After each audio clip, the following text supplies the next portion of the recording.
Hello friends, எல்லாரும் எப்படி இருக்கீங்க? இன்றைக்கி நம்ம வீடியோவில் ஒரு சிம்பிளான ஸ்வீட் ரெசிபி தான் நம்ம பார்க்க போகிறோம். வீட்டில் கேரட் இருந்ததுன்னா போதும், டக்குன்னு இந்த ஸ்வீட் வந்து பார்த்திங்கன்னா செஞ்சிடலாம். எல்லாருக்கும் ரொம்ப பிடிக்கக்கூடிய வகையில் இந்த ஸ்வீட் வந்து இருக்கும். வாங்க இப்போ கேரட் அல்வா எப்படி செய்கிறதுன்னு சொல்லிட்டு பார்க்கலாம். ஸ்டவ்வை பற்ற வச்சுக்கிட்டு ஸ்டவ் மேலே ஒரு குக்கர் வச்சுட்டு குக்கர் நல்லா சூடேற ஆரம்பித்ததும் நெய் வந்து சேர்த்துக்கலாம்.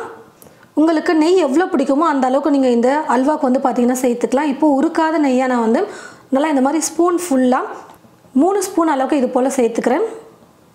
நெய் நல்லா காஞ்சதும் முந்திரி வந்து சேர்த்துக்கிறேன். முந்திரியை நல்லா கொஞ்சம் பொன்னிறமாக வறுத்து நம்ம எடுத்து வச்சுக்கலாம்.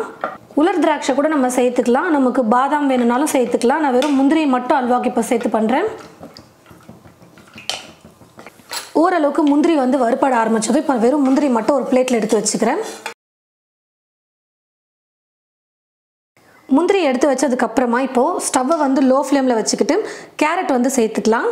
கேரட்டை தண்ணியில் நல்லா கழுவிட்டு மேலே இருக்கிற தோலை வந்து சீவிட்டு இந்த மாதிரி காய் துருவலை வந்து துருவி எடுத்து வச்சுருக்கேன். நான் எடுத்துருக்கிற கப்போட சைஸ் வந்து பார்த்திங்கன்னா 250 மில்லி. இந்த கப்பில் கேரட்டை வந்து நம்ம அளந்து சேர்த்துக்கலாம். நீங்கள் உங்களுடைய வீட்டில் மெஷர்மெண்ட் கப் இல்லைனாலும் பரவாயில்ல. கேரட்டை எந்த கப்பில் அளக்குறீங்களோ அந்த கப்லேயே மற்ற பொருளையும் அளந்து சேர்க்கும் போது கரெக்டாக இருக்கும். இப்போ துருவி வச்சுருக்கிற கேரட்டை இந்த குக்கரில் சேர்த்துக்கிறேன். நான் எடுக்கிற கப்பில் வந்து பார்த்திங்கன்னா துருவி வச்சுருக்கிற கேரட்டை நல்லா இந்த மாதிரி டைட்டாக அழுத்தி நான் வந்து அளந்து சேர்த்துக்கிறேன். மொத்தமாக 3 கப் அளவுக்கு நான் இப்போ கேரட் வந்து அளந்து சேர்த்துருக்கேன்.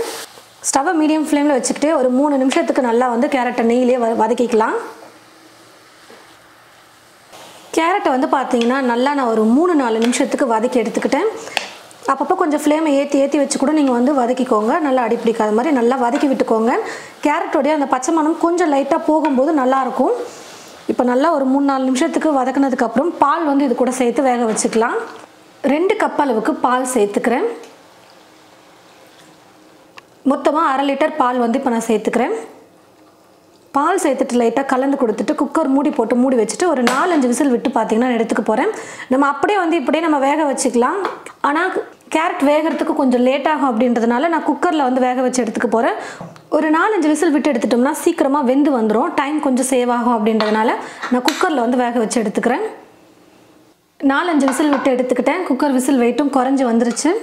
நல்லா கேரட் வந்து பார்த்திங்கன்னா நல்லா சாஃப்டாக வந்து வெந்து வந்துருச்சு. இப்போ ஸ்டவ்வை பற்ற வச்சுக்கிட்டு நான் வந்து இருக்கிற பாலெல்லாம் நல்லா ட்ரை ஆகிட்டு வர வரைக்கும் நான் வந்து குக் பண்ணிக்கிறேன். அதே மாதிரி பால் வந்து பார்த்திங்கன்னா நான் வந்து காய்ச்சாத பால் தான் வந்து சேர்த்தேன். பேக்கெட் பால் தான் நான் யூஸ் பண்ணேன். எடுத்திருந்த பாலை அப்படி நான் வந்து ஃப்ரெஷ்ஷாகவே சேர்த்துக்கிட்டேன். காய வைக்காமல் அப்படியே ஃப்ரெஷ்ஷான பால் சேர்த்து தான் நான் வந்து கேரட்டை வந்து வேக வச்சு எடுத்திருக்கேன். இப்போ நல்லா சேர்த்துருக்கிற பால் வந்து நல்லா கொஞ்சம் வற்றி வரட்டும். அது வரைக்கும் நம்ம வந்து குக் பண்ணிக்கலாம். சேர்த்துருந்த பால் வந்து பார்த்திங்கன்னா இப்போ நல்லா வந்து ட்ரை ஆகிடுச்சு. கொஞ்சம் லைட்டாக தான் இருக்கும். இந்த அளவுக்கு இருக்கும் போதே நம்ம சர்க்கரையும் சேர்த்து குக் பண்ண ஆரம்பிச்சிடலாம். 1 கப் துருவன கேரட்டுக்கு 1/4 கப் அளவுக்கு சர்க்கரை எடுத்தோம்னா கரெக்டாக இருக்கும். இப்போ நான் வந்து 3/4 கப் அளவுக்கு சர்க்கரை சேர்த்துக்கிறேன். சர்க்கரை சேர்த்ததுக்கப்புறமா கொஞ்சம் இலக்கமான பதத்துக்கு வரும் அல்வா. திரும்ப நம்ம குக் பண்ண நல்லா கொஞ்சம் கெட்டியான பதத்துக்கு வரும். அது வரைக்கும் நம்ம வந்து குக் பண்ணிக்கலாம். அப்பப்போ நடுவில் ஒவ்வொரு ஸ்பூனாக நெய்யும் நம்ம சேர்த்து வந்து குக் பண்ணணும். அல்வான்னு சொல்லும் போதே நெய் நிறையா இருக்கும் போது சாப்பிட ரொம்ப சூப்பராக இருக்கும். இப்போ வந்து பார்த்திங்கன்னா நல்லா இலக்கமான பதத்துக்கு வந்துருச்சு பாருங்கள். நல்லா கொஞ்சம் குக் பண்ணிக்கலாம் கெட்டியான பதத்துக்கு வர வரைக்கும். கொஞ்சம் கொஞ்சமாக அப்படியே வந்து பார்த்திங்கன்னா கொஞ்சம் நல்லா ட்ரை ஆகிட்டே வந்துட்டுருக்கு. இப்போது நெய்யும் வந்து அப்பப்போ நான் சேர்த்துக்க சொன்ன மாதிரி அப்பப்போ ஒவ்வொரு ஸ்பூன் வந்து சேர்த்துக்கலாம். ஒவ்வொரு ஸ்பூனாக நெய் சேர்த்துட்டு கலந்து கொடுத்துக்கலாம்.